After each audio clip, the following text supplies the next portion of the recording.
অনেক দিন পরে আজকে আমি দেখুন বানাচ্ছি মাছ।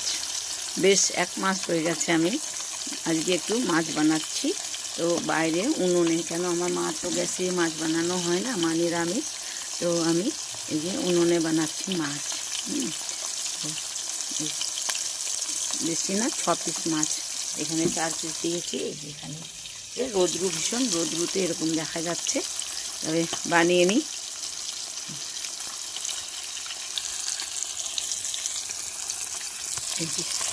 কি সুন্দর লাল লাল হয়ে গেছে মাছগুলো।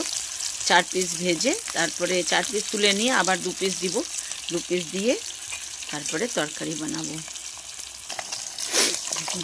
পেটিগুলো বেশ বড় বড়, রোদ্রে দেখা যাচ্ছে না যদিও, তো পেটিগুলো বেশ বড় বড়, এই বড় বড় পেটি। আমার আবার বড় বড় পিস ভীষণ ভালো লাগে, এই জন্য তো ঠিক মতো করে কাটিয়ে দিয়েছে।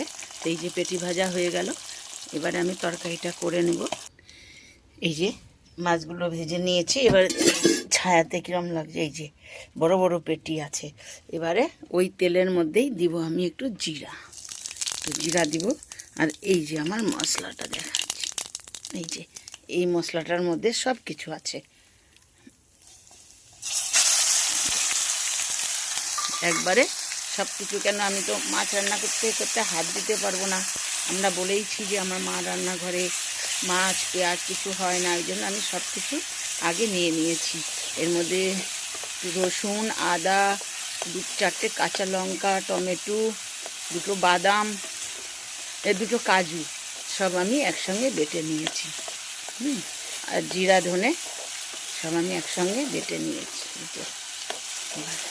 আর হলুদ, লঙ্কার গুঁড়ো টুড়ো সব আমি একসঙ্গে মিলিয়ে নিয়ে এসেছি, কেন আমি তো মাছ ছুঁয়ে আবার ওদিকে হাত দিতে পারবো না, ওই জন্য আমি সব কিছু একবারে মিলিয়ে নিয়ে এসেছি। এবারে মশলাটা খুব লাল লাল করে ভাজবো। দেখো কিছু তো দেখাই যাচ্ছে না রোদ্রের জন্য।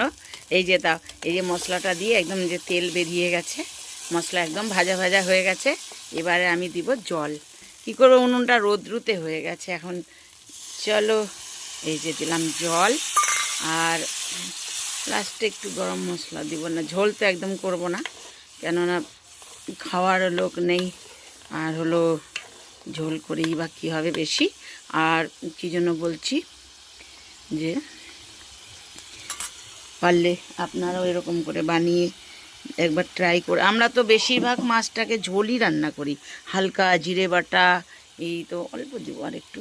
তো এখন ভাবছি যে আজকে